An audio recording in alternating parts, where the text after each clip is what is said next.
Merci beaucoup.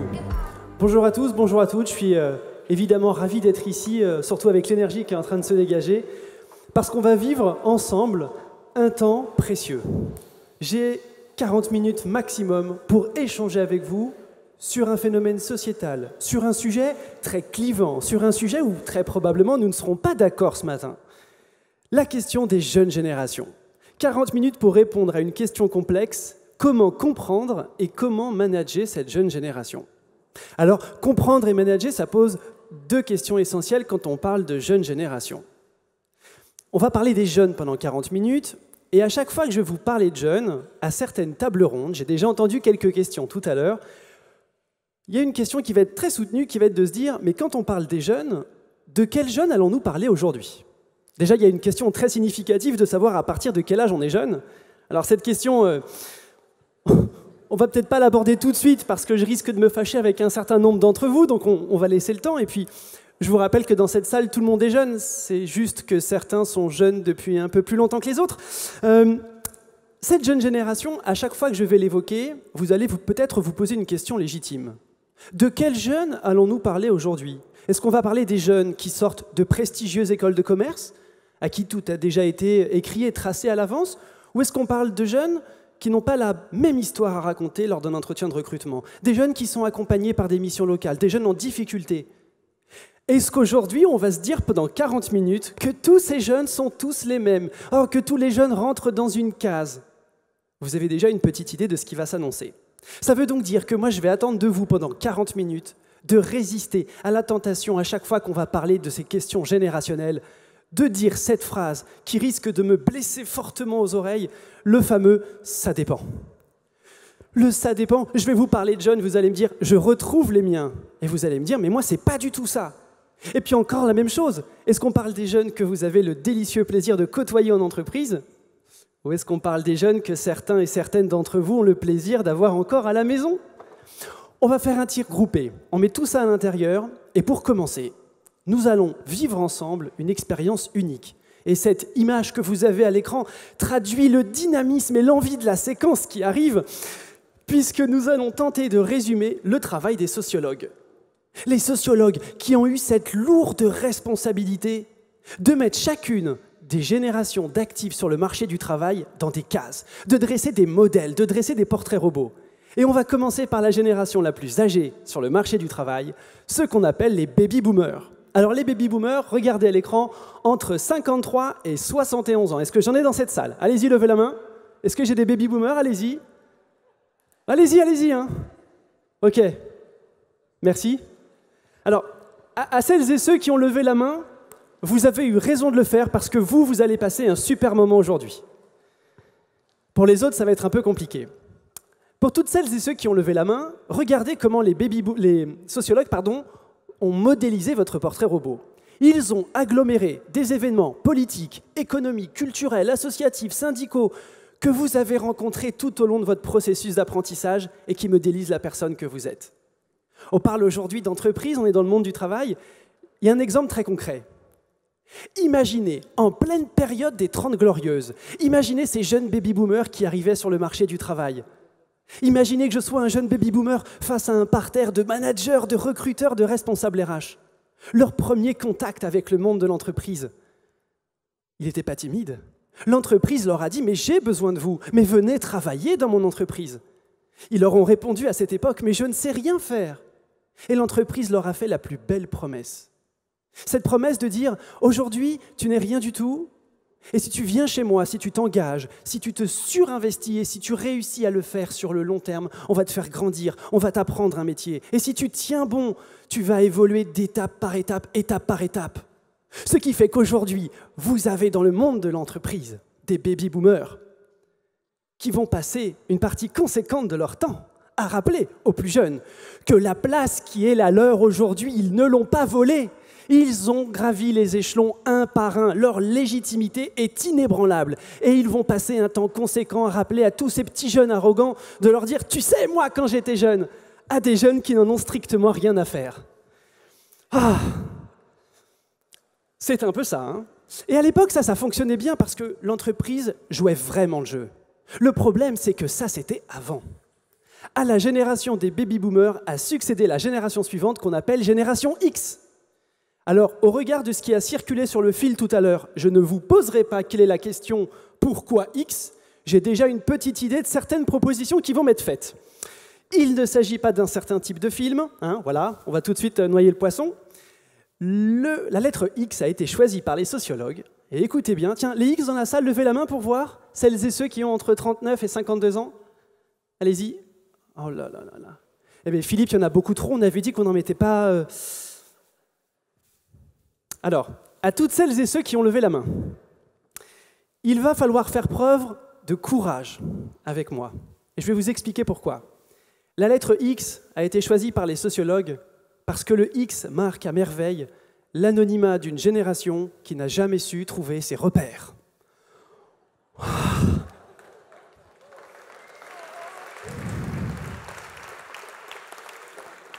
Je vous ai promis que l'ambiance allait être sympathique. Et si vous tenez bon, j'avance encore un peu plus mes cartes. On vous appelle la génération sacrifiée, la génération perdue, la génération sandwich. Génération sandwich, parce qu'aujourd'hui, coincée sur le marché du travail entre deux chaises, avec d'un côté les baby-boomers, souvent confortablement installés aux places de direction, et puis de l'autre côté, ces jeunes Y qui arrivent avec les dents qui rayent le parquet. Coincés entre deux chaises en disant patientez que les baby-boomers partent et puis transmettez vos compétences et votre expérience à ces plus jeunes qui ont très envie de passer au-dessus de vous très prochainement. Je fais ça pour vous provoquer, je ne le pense pas, rassurez-vous. Je vois des jeunes dans la salle qui me fusillent du regard, je rigolais. Les X, il y a une appellation qui, je trouve, correspond parfaitement à votre environnement. On vous appelle les baby losers. Les baby losers. Pour bien montrer le contraste qui existe entre votre contexte à vous et le contexte qui était celui de la génération juste avant. La génération juste avant, les baby-boomers avec la croissance, les 30 glorieuses, c'était super, Vous vous souvenez, la rock'n'roll attitude. Ouais, j'expliquerai aux plus jeunes ce qu'est la rock'n'roll attitude. Cette génération X, c'est plus la rock'n'roll attitude, c'est plus les 30 glorieuses. Mais qu'est-ce qu'on a à la place? On a le chômage, on a la précarité, on a les licenciements, les crises économiques, l'impact sur l'environnement avec Tchernobyl. Et là encore, la musique est un révélateur intéressant d'une génération. Génération nos futurs. Sexe, drogue et rock'n'roll, génération. Punk, le grunge, le new wave, ça rappelle des bons souvenirs à certains. Je vois des visages qui s'éclairent par là-bas, on va parler musique tout à l'heure. Et alors, ce qui est intéressant, c'est comprenez bien ce qui s'est passé pour les X. Les X, eux aussi, se sont présentés au monde de l'entreprise en disant « J'ai très envie de travailler avec vous, je sais faire plein de choses, j'ai plein de projets ». Qu'est-ce que l'entreprise leur a répondu à ce moment-là? Est-ce que j'ai eu un oui massif comme les baby-boomers? C'est pas gagné, C'est pas gagné. Et qu'est-ce que l'entreprise a cherché comme élément pour faire un choix, pour savoir si elle devait me recruter ou pas? Qu'est-ce qu'elle a regardé? Regardez bien. On va vivre une expérience intéressante avec une participante que j'ai déjà choisie, mais je vais laisser planer un doute sur le choix. Super. Bravo. Vous avez gagné. Votre prénom, c'est? Karen, vous allez jouer un jeu difficile avec moi. Karen, vous allez jouer le rôle de ma mère, Karen.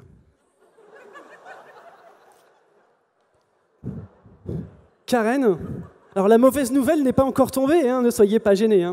Karen, je suis Julien, j'ai 16 ans, et je ne suis pas un enfant facile.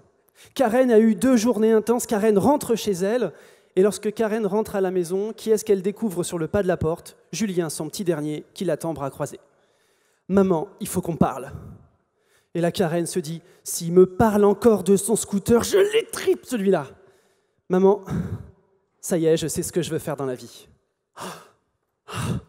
Ma mère a un sourire sincère. Qu'est-ce qu'elle imagine entendre, ma mère? C'est quoi le rêve d'une mère? Qu'est-ce qu'elle aimerait entendre, Karen? Quel métier aimerait-elle entendre? Médecin, neurochirurgien, allez-y, faites-vous plaisir. Qu'est-ce qu'elle aimerait entendre? Conducteur de travaux?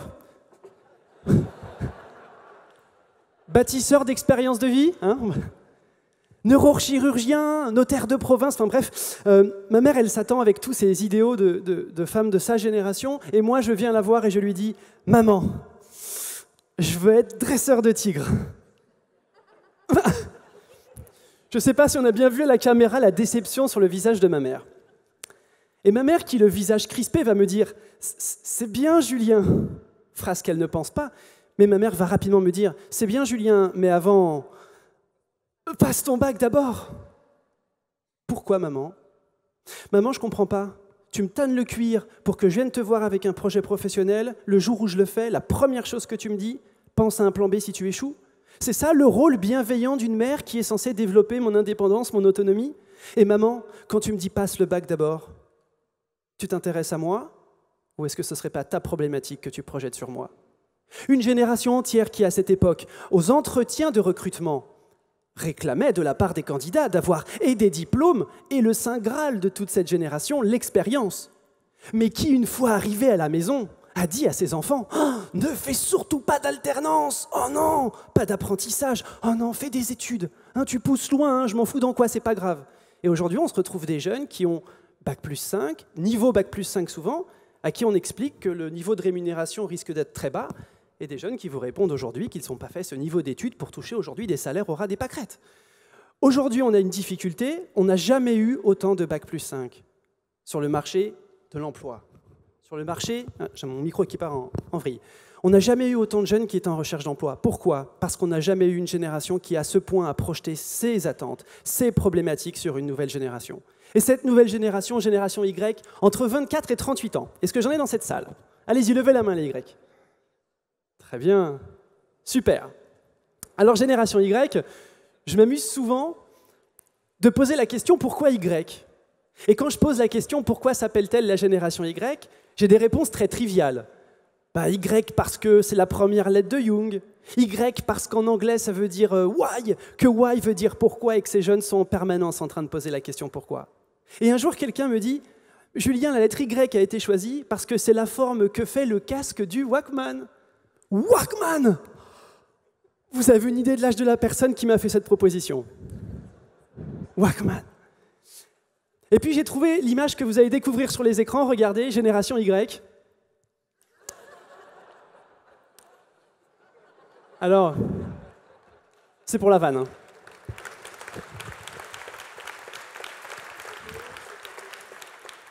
Qu'on soit d'accord, j'ai juste mis cette image pour vous faire sourire, mais j'ai entendu ce matin en arrivant sur votre site que je crois qu'à l'Assemblée nationale se joue le même défi avec le port de la cravate ou pas. Hein, vous verrez, on en reparlera dans les médias. Alors, pour essayer de tordre le cou à un certain nombre de clichés et d'idées reçues, la lettre Y caractérise cette jeune génération pour une seule raison. Le Y a été choisi pour une raison très subtile, c'est qu'elle vient simplement après la lettre X. Et donc, gros suspense sur comment va s'appeler la génération qui va succéder à la génération Y. Vous l'avez bien compris, génération Z.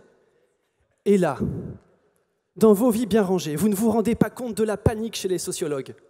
On est arrivé jusqu'au bout, qu'est-ce qu'on fait après Z? Ne vous inquiétez pas, on en reparlera ensemble de cette génération alpha. Génération alpha, les moins de 6 ans, on y reviendra. Allez, je reviens sur mes Y pour vous parler de leur contexte commun. Et pour ça, j'ai cette image. Et cette image, c'est... Ouais, merci, j'ai des geeks dans la salle. Hein. Space Invaders. Alors, Space Invaders, c'est pas le premier jeu vidéo. Hein. Le premier jeu vidéo, c'était... Ouais, c'était Pong. Mais pour pouvoir jouer à Pong, il fallait avoir des parents qui avaient les moyens de se payer une console de salon. Et des parents qui étaient déjà bien geeks pour l'époque. Je vous mets Space Invaders parce qu'en 1979, Space Invaders arrive dans les salles d'arcade. Ça veut dire pour le grand public. Déjà, en 1979, le Japon réunissait des commissions interministérielles sur l'abrutissement de la jeune génération. Car clairement, les nouvelles technologies, c'est un pilier, je ne vais pas enfoncer cette porte ouverte. Sauf que trop souvent, j'entends dire « Oh ouais, les jeunes Y, c'est des geeks, c'est des génies de l'informatique et pour nos entreprises, c'est fantastique. » Sérieusement, dans mon entreprise, ça fait 13 ans que je suis co-créateur de mon entreprise, à chaque fois que je recrute un collaborateur, dans cet entretien de recrutement, je leur pose la question « Est-ce que vous maîtrisez le pack Office, Word, Excel, Outlook, PowerPoint ?» On me rit au nez en me disant « Mais bien sûr, je le maîtrise parfaitement. » J'ai été tellement déçu. J'ai fait un test sur chacun de ces outils. C'est une catastrophe. Et alors je dis c'est une catastrophe, mais attention, je ne jette pas le discrédit sur la génération Y. J'interviens énormément dans des entreprises qui utilisent un progiciel sur lequel personne n'a jamais été formé, Outlook. Hein? Ok, on est d'accord de quoi on parle. Aujourd'hui, ces jeunes sont certes geek dans la tête, mais appliqué dans le monde de l'entreprise, il y a un énorme travail à faire. Et puis j'entends souvent parler de cette génération Y qui porterait la révolution du digital. Allez, les Y dans la salle, levez la main. Levez la main les Y encore une fois, s'il vous plaît. Ok. Gardez la main levée, toutes celles et ceux qui, à 6 ans, avaient un ordinateur à la maison. Gardez la main levée, toutes celles et ceux qui, à 6 ans, surfaient sur Internet. Celles et ceux qui ont la main levée sont les porteurs de cette révolution du digital. Bravo, j'en compte 4. La génération Y, bon sang, mais elle n'est pas exigeante. Elle attend de la part de l'entreprise d'avoir au moins la même chose qu'à la maison. Ce n'est pas eux qui vont porter la révolution du digital, c'est eux. La génération Alpha. Alors vous pouvez acheter sur Amazon l'objet que vous voyez à l'écran, hein. Ce n'est pas un montage, hein, c'est un vrai produit. Cette génération, regardez, hein, cette génération Alpha et cette génération Z, regardez un chiffre passionnant. Les enfants de 1 à 6 ans passent en moyenne 3h40 à surfer sur Internet par semaine. Par semaine. Depuis 3 ans, dans la grande distribution, le jouet en rupture de stock à Noël est une tablette tactile pour des enfants de 3 ans.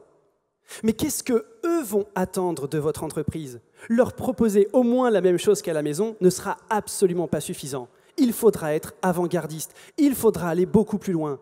Serez-vous en capacité de le faire? Cette génération, aujourd'hui, on l'appelle génération indoor.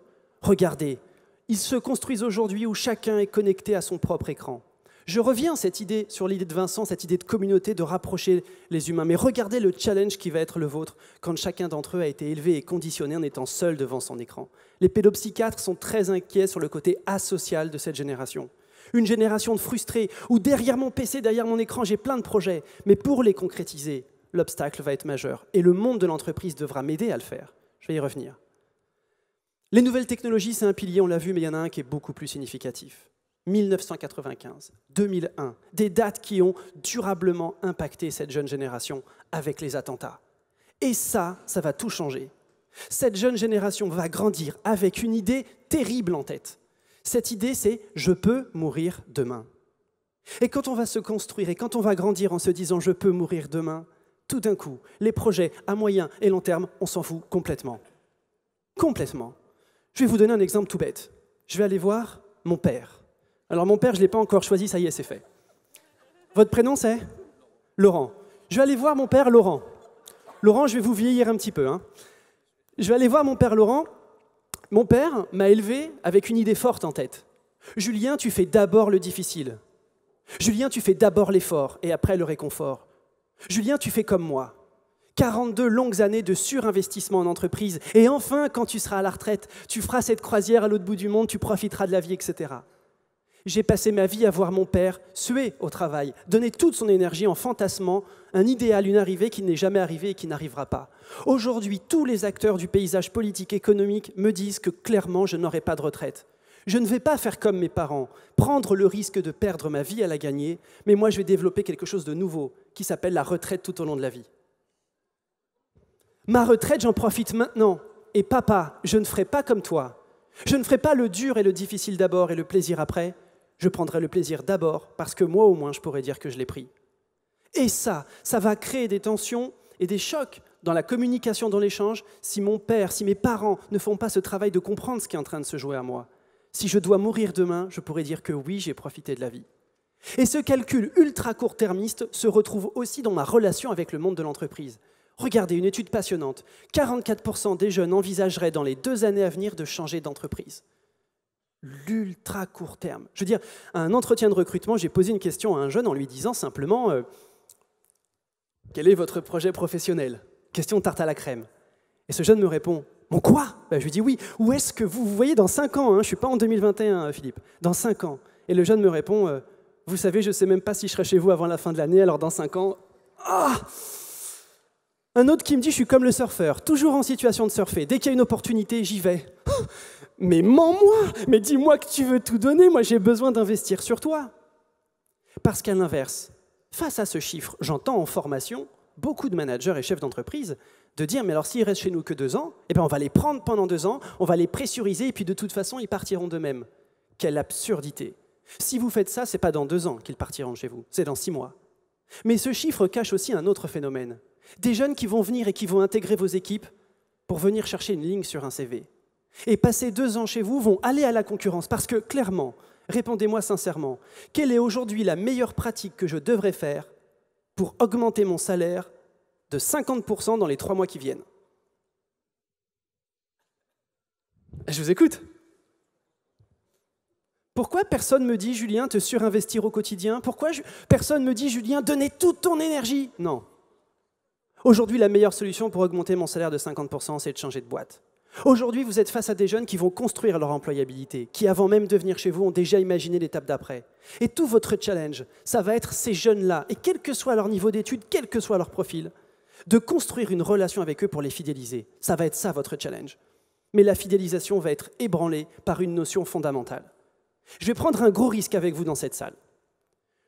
Je pense que certains dans cette salle ont été élevés depuis leur plus jeune âge avec une phrase forte en tête, qui a été construite depuis leur naissance. Respecte tes parents, respecte les aînés, respecte les anciens. On est d'accord ou pas? Modèle séculaire sur la base de notre société a été construite. Ok, je veux bien entendre ça. Et je me suis posé la question, pourquoi? Pourquoi respecter mes parents? Pourquoi respecter les anciens? On n'a pas le temps de lancer ce travail ensemble, mais ce qui revient de ce travail, c'est une réponse. Respecte tes parents, respecte les aînés, respecte les anciens, parce qu'ils ont quelque chose à te transmettre. Parce qu'ils ont quelque chose à t'apprendre. Ils étaient là avant toi. Si tu les écoutes avec attention, tu iras plus vite, tu iras plus haut, tu iras plus fort. On est d'accord sur ce modèle de société? Ça vous convient ou pas? Ok, question. Qui a appris au Y à se créer un compte sur Tinder, sur Foursquare, sur Pinterest? Bon, je note que personne ne me demande ce qu'est Tinder, ok? Ça me permet de mieux vous connaître, hein, c'est bien. Qui leur a appris à se connecter sur tous ces outils digitaux? Qui? Est-ce que ce sont leurs parents qui leur ont appris? Pas sûr. Si votre modèle à vous, je parle aux générations plus âgées, était de dire « respecte celles et ceux qui ont quelque chose à te transmettre », moi je suis là pour vous dire qu'aujourd'hui, nous assistons à la fin d'un modèle séculaire, puisque dans la tête de ces jeunes, lorsqu'ils vous regardent, vous les parents et vous les managers, ils ne voient qu'une seule chose, quelqu'un qui est has-been et hors du coup, dont la seule mission est d'être banque et confort 3 étoiles. Et la vraie difficulté, et ce qui est très complexe, c'est que cette jeune génération va pourtant grandir avec le même modèle que les autres générations. Cette jeune génération va se dire, pour grandir, j'ai besoin d'être connecté en permanence avec celles et ceux qui ont vraiment quelque chose à m'apprendre. Sauf que c'est plus vous, ce sont leurs pères, ceux qui leur ont vraiment appris à utiliser ces outils. Cette génération va grandir avec un besoin assoiffé d'être connecté en permanence avec ses pairs. Pourquoi croyez-vous que les réseaux sociaux ont explosé ainsi? Parce que les réseaux sociaux sont aujourd'hui la meilleure réponse pour cette génération, pour grandir, pour être connecté, pour aller de l'avant. La seule solution, rester connecté avec mes pairs sur les réseaux sociaux. Ça veut donc dire que très clairement, vous venez, vous les parents et les managers, à leurs yeux, de perdre toute votre légitimité. Et le vrai choc, la vraie tension qui existe, c'est que vous savez bien qu'ils ont besoin de vous. Mais quand vous les regardez, vous savez, en entretien, ils vous disent « Je suis indépendant et autonome ».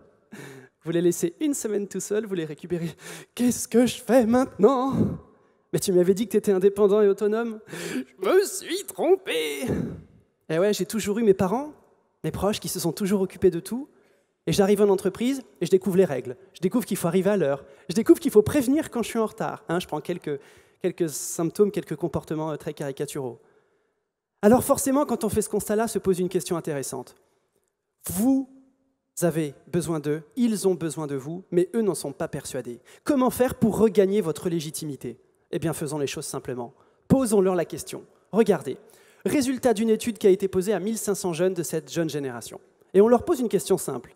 Quels sont les talents et les compétences qui rendraient votre manager légitime? Puisque c'est bien ça la question qu'on est en train de se poser aujourd'hui. Et ils vous répondent, être écouté, être respecté, être considéré. Alors là, on enfonce clairement une porte ouverte, mais je serais intimement intéressé de savoir, parmi les baby-boomers qui ont levé la main tout à l'heure, si quand vous avez commencé votre carrière professionnelle, ce que vous attendiez de votre manager, c'était d'être écouté, respecté et considéré. Pas sûr. Et ce qui m'intéresse sur ces chiffres-là, c'est la compétence qui est arrivée en dernière place, ce que les jeunes ne veulent plus voir chez leur manager. Et regardez, être challengé. Alors attention, c'est être challengé, pas dans le sens fixer un idéal et un projet, mais c'est dans le sens, mes jeunes, je les lâche pas, je les marque à la culotte. Le chiffre, tu vas le faire, ton chantier, tu vas le finir, et je les lâche pas, et je leur colle au basket. Ils sont 1% à attendre ce talent-là, de la part de leur N+1. Alors un jour, quelqu'un me dit, ben voilà, Julien, il suffit de recruter les 1%. C'est un choix qui peut se concevoir, mais ce n'est pas celui que je ferai. Alors, évidemment, quand je vous dis être écouté, ça paraît super facile. Ça paraît évident, parce que quand on dit être écouté, tout le monde se dit « Non, mais c'est bon, je sais écouter ». On va voir. Votre prénom, c'est ? Salvatore. Je suis dans la voiture, je sors d'un chantier avec Salvatore, et puis on est dans la voiture, je regarde Salvatore, et je lui dis « Mais Salvatore, là, ce client qu'on a été voir, là, c'est quelqu'un de ta famille ? C'est un proche ?» Ah, oh, ça me rassure, hein. Oh, Salvatore, t'as été mauvais. Oh là là là là. Oh. Mais sérieux, comment tu veux que je fasse mon chiffre si tu fais ça alors ? Bon, c'est pas surprenant, si c'est quelqu'un de ta famille, ok, je le comprends bien, quoi. Et là, Salvatore, il boue à l'intérieur. Salvatore, n'oubliez pas que depuis que je suis né, on m'a toujours demandé mon avis. Toujours. Sur le biberon, sur ce que je mange, sur ce que je fais. Hein. Regardez sur ma page Facebook, hein, vous avez l'étendue de la diversité de ma nutrition, de tout ce que je fais. J'ai pris cette habitude. Je vais le faire en permanence avec vous. Mais attention, j'ai pas fini. Quand je vais aller voir mon autre N+1, qui m'a dit ce matin, « Julien, ton travail est superficiel, il faut absolument que tu creuses, que tu ailles en profondeur. Julien, tu ne fais qu'effleurer les sujets, creuse. » Sérieusement, tu me demandes ça un jeudi alors qu'hier j'étais... Hier on a fait une soirée, qu'est-ce que tu me demandes ça un jeudi ? Vas-y, laisse tomber, je vais faire de l'administratif aujourd'hui, je suis rincé, je suis crevé. Mais Julien, je ne te demande pas comment ça va, je te dis, tu creuses les chiffres. Bon, attends, de toute façon, pour le prix où tu me payes, c'est déjà pas mal ce que je fais, quoi. Quand je vais venir vous voir, et que je vais tenter de vous apprendre votre métier, en vous disant « Ah, je t'ai regardé travailler, mais c'est pas comme ça qu'il faut faire. » Parce que tu comprends, moi, je sors de l'école et on m'a bien expliqué ce que je devais faire, donc je vais t'apprendre ton métier. Le sentiment de frustration que vous allez avoir, être écouté, est-ce qu'on le fait vraiment ? Est-ce que chacun d'entre vous fait un entretien de sortie de tout collaborateur qui quitte votre service, qui quitte votre entreprise ? Un vrai entretien de sortie. Qu'est-ce qui n'a pas fonctionné entre nous ? Qu'est-ce qui ne marchait pas ? Quelles sont les erreurs que j'ai commises ? Pourquoi je n'ai pas été attentif à tes signaux faibles ? Quels conseils tu me donnerais pour ne plus reproduire ces erreurs que je réalise ? Avez-vous le temps ? Avez-vous l'énergie ? Et êtes-vous capable de faire cet exercice ? Et là, on ne parle que d'être écouté, parce qu'après, il y a être respecté. J'ai pu intervenir dans un établissement hospitalier où le directeur du site me raconte l'anecdote suivante. Il me dit « J'ai un de mes internes qui vient me voir et qui me demande si éventuellement, les journées où il y a du vent, il pourrait sortir parce qu'il a comme projet de passer son brevet de moniteur de parapente. » Donc concrètement, il y a du vent, il s'en va, il n'y a pas de vent, il reste ici. Être respecté, être considéré. Et ça, c'est quelque chose d'important. Pizza Hut a licencié il y a 2 ans un salarié qui venait de faire son coming out. Un groupe s'est créé sur Facebook de 100 000 signataires qui s'appelait Boycottant Pizza Hut. Être respecté, être considéré, c'est très important. Alors quand je vais aller voir ma N+1, votre prénom c'est ? Fanny ? Fanny. Lorsque je vais aller voir Fanny, parce que Fanny m'a convoqué dans son bureau, puisque depuis 1 semaine, j'arrive tous les jours avec 10 minutes de retard.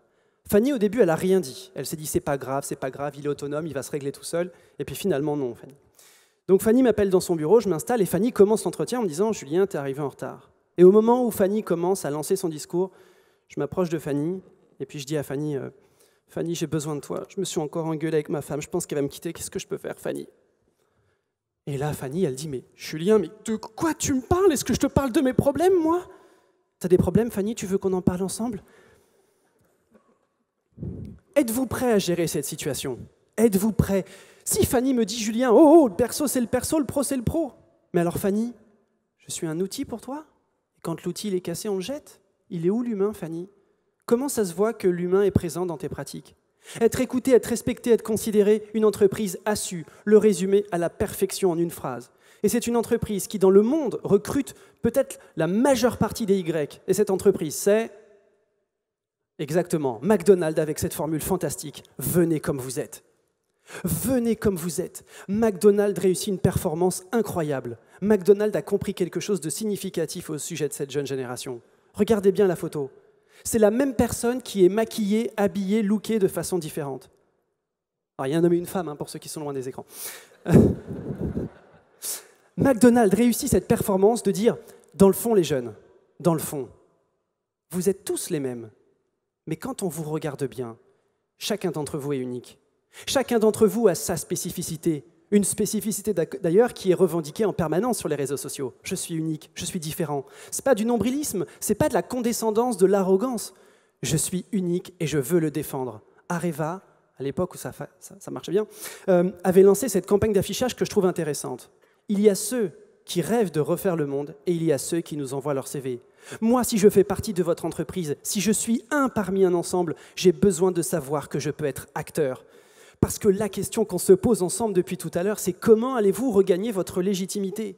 Eh bien, votre légitimité, vous allez la regagner par vos pratiques managériales. Il n'est pas question de mettre un baby-foot, de la moquette au mur, un toboggan ou des patinettes électriques dans les couloirs.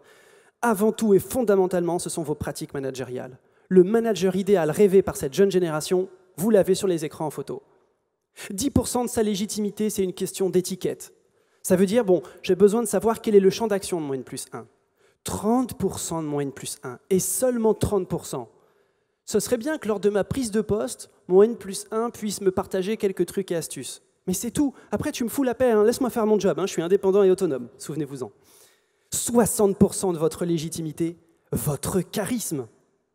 Et alors, je sais que vous savez tous ce qu'est le charisme, puisque c'est écrit sur votre fiche de poste, mais je voudrais juste qu'on définisse bien ensemble ce qu'est le charisme pour cette jeune génération. Le charisme, c'est un manager qui est compétent, irréprochable, communicant, performant, médiateur, qui sait gérer ses priorités, qui sait gérer partie des différences de l'équipe, en particulier des différences de culture et de nationalité, qui aide à progresser, qui est médiateur. C'est tout vous, ça, je sens que ça tombe. Alors, évidemment, l'objectif n'est pas de travailler sur toutes ces notions-là, mais d'en prendre deux. Je voudrais prendre deux notions sur lesquelles j'aimerais qu'à partir de maintenant, vous vous surinvestissiez au quotidien. Les deux compétences qui sont utilisées par les meilleurs enseignants, par les enseignants qui font que vos enfants les adorent. Est-ce que sur cette table, quelqu'un a des enfants ici? Levez la main. Quel est le profil de leur prof préféré? Quel est son talent, son trait de caractère? Pour les autres, alors, sinon. À quoi il ressemble ce prof préféré des enfants? Quels sont ses talents? Il est passionné. Il a cette capacité à rendre les choses intéressantes. Il capte mon attention. Personne ne vous dira « Oh, c'est un super expert ». Je ne l'ai pas entendu, ça. Un super expert. Malheureusement, vis-à-vis de cette jeune génération, votre niveau d'expertise ne sera pas un faire-valoir face à cette jeune génération. Cette jeune génération va être attentive à deux choses. Que vous ayez compris une question essentielle. Que vous soyez en situation de management direct ou indirect, hiérarchique ou non hiérarchique, de comprendre que le meilleur levier que vous avez pour les motiver et pour les impliquer, c'est de créer avec eux une relation d'intimité.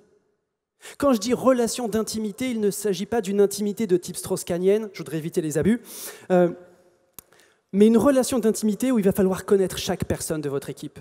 Depuis tout à l'heure, on se dit que tous ces jeunes sont différents, que tous ces jeunes sont uniques, que chacun d'entre eux a un parcours qui le rend complètement unique.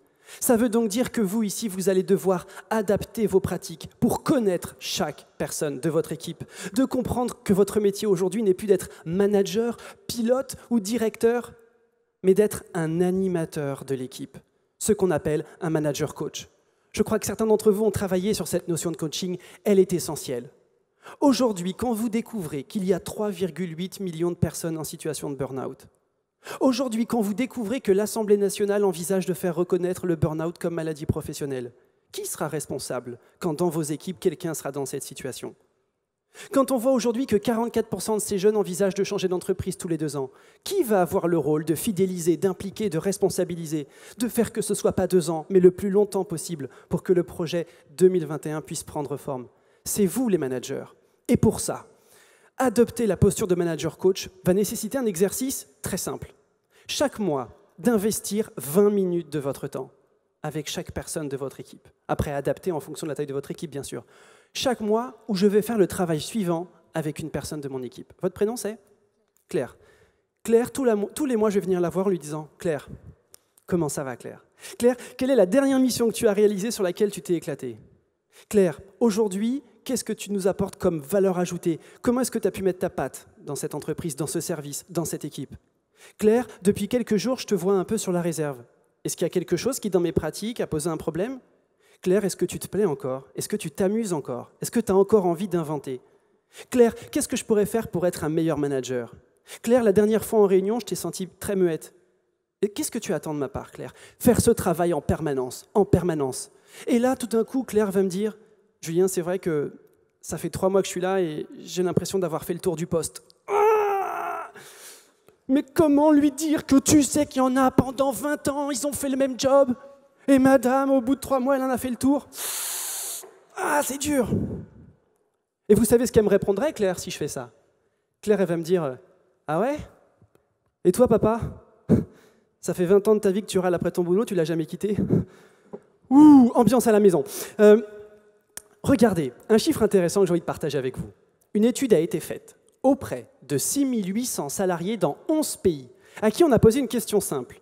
Qu'est-ce qui vous implique le plus au quotidien? Qu'est-ce qui vous donne le plus envie d'avancer? Et les 75% ont répondu « la relation avec mon N+1 ». Elle est là la clé, d'adapter vos pratiques managériales, de passer du temps avec vos équipes, d'échanger avec eux, de créer cette relation d'intimité. Et pour ça, avant de conclure, je voudrais partager avec vous un outil que j'ai appelé le syndrome Mario Bros. Tout le monde connaît Mario Bros? Vous savez, le petit plombier moustachu qui a fêté ses 30 ans l'année dernière. Je vous explique ce que j'appelle le syndrome Mario Bros. Je vais aller chercher quelqu'un au fond parce qu'il se sent à l'abri. Syndrome Mario Bros, qu'est-ce que c'est? Imaginez-vous, je suis Julien, j'ai 16 ans, et je vais venir voir mon père qui tourne vite la tête pour ne pas me voir arriver. Votre prénom, c'est? Philippe. Philippe est mon père, je suis Julien. Je vous rappelle, j'ai 16 ans. Et Philippe a découvert dans le catalogue de Toys R Us il y a quelques mois qu'ils allaient ressortir cette semaine la Super Nintendo Mini. Oh, génial! Il se souvient que la NES Mini était sortie à Noël dernier, et donc pour me faire plaisir, il a sorti du grenier la NES. Nous sommes assis tous les deux dans le salon, et il me donne la manette, et je suis en train de jouer à Mario Bros. Oh, génial! Je suis en train de jouer à Mario Bros, mon personnage avance, et là tout d'un coup, pour ceux qui s'en souviennent, dans le niveau 1, dans Mario Bros, il y a un grand fossé. Et pour ne pas tomber dans le fossé, il faut appuyer sur B pour que le petit bonhomme se mette à courir. Mais ça, moi, je ne le sais pas. Et au moment où j'ai la manette, au moment où j'arrive près du fossé, mon père surgit. Pour faire quoi? Pour me dire quoi? Appuie sur B, Julien! Merci de cette sincérité. Voire mieux encore, il va me dire, Julien, donne-moi la manette. Je vais te montrer ce que ton vieux père sait encore faire. Pourquoi? Papa, pourquoi m'avoir dit appuie sur B? Est-ce que tu peux m'expliquer? Je ne comprends pas pourquoi. Parce que mon père a eu cette phrase qui a brûlé dans sa tête. Tu tireras ta légitimité sur tes enfants en leur collant une expérience qu'ils n'ont pas demandée. Mon père vient de tomber dans le piège. Et quand mon père me dit appuie sur B, je ne vais avoir que comme unique réponse « Ouais, c'est bon, je sais faire, c'est bon. » Mais non, tu sais pas faire, t'as bien vu, t'allais tomber. Encore aurait-il fallu, papa, que peut-être tu me laisses faire ma propre expérience? Ambiance, et vous traduisez les relations à la maison. Mais ça va encore plus loin. Je vais aller voir ma manager. Ma manager me dit en permanence, votre prénom? Gaël me dit en permanence, Julien, l'équipe, c'est la priorité. Gaël manage la porte ouverte. Et toute la journée, le quotidien de Gaël, c'est « Gaël, je peux te voir 2 minutes, s'il te plaît, je cherche un dossier, merci. Gaël, je peux te voir 20 minutes, comment on fait un publipostage, merci. Gaël, je peux te voir 2 minutes, j'ai un problème. Gaël, on a un collaborateur qui est en retard, je peux te voir. Gaël. Vous vous rendez pas compte de la dure vie de Gaël? Gaël me confirme. Gaël, à la fin de la journée, Gaël rentre chez elle et elle se dit « Je suis rincée, j'ai rien foutu et j'ai le sentiment que si j'étais pas là, il serait perdu. » Intéressant ça. Exemple beaucoup plus complexe. Votre prénom c'est? Françoise?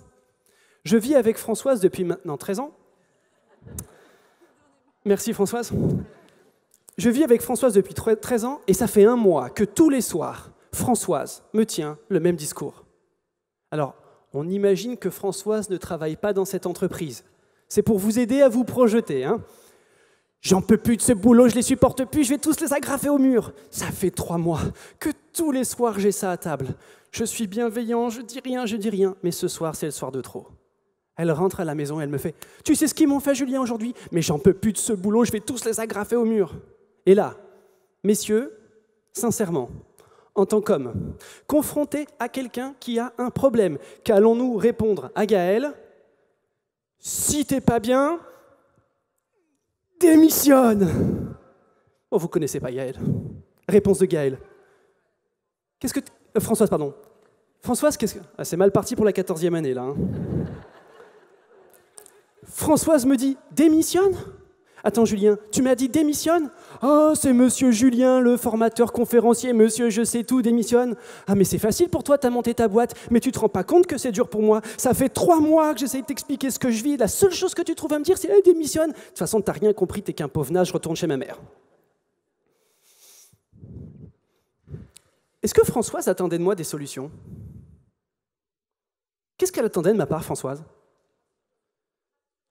D'être rassurée, d'être écoutée, d'être respectée, d'être considérée. Tout ce qu'on pense tous savoir très bien faire, mais qui, de façon concrète, nécessite une vraie difficulté.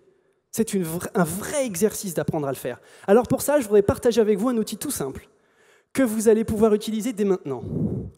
Vous connaissez tous le dicton qui consiste à dire que ça ne sert à rien d'apprendre à un homme à pêcher, enfin de donner tous les jours du poisson à un homme, pardon, mais qu'il vaut mieux lui apprendre à pêcher.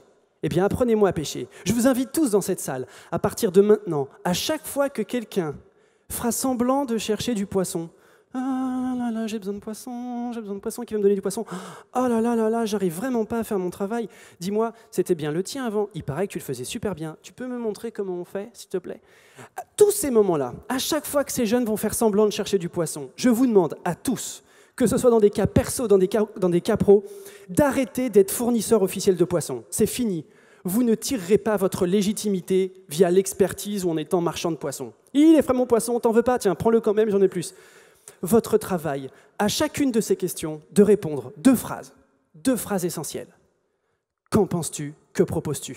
Qu'en penses-tu? Que proposes-tu? Qu'en penses-tu? Que proposes-tu? Systématiquement. Ainsi mon père. Papa, je reviens te voir. Oui, je reviens. Il se retourne. Oh non, il revient. Mais reste là-bas, là, il y a une estrade, c'est fait pour ça. Lorsque je joue avec ma manette, papa, s'il te plaît, lorsque je suis face à un obstacle, à une difficulté, d'ailleurs Philippe en a parlé dans son introduction, s'il te plaît, papa, laisse-moi faire ma propre expérience. Ainsi, je vais garder la manette et tu ne vas rien dire. Et je vais tomber dans le trou. 1 fois, mince. 2 fois, 3 fois. Donc pour ceux qui ont déjà joué, au bout de 3 fois, je suis donc game over, merci.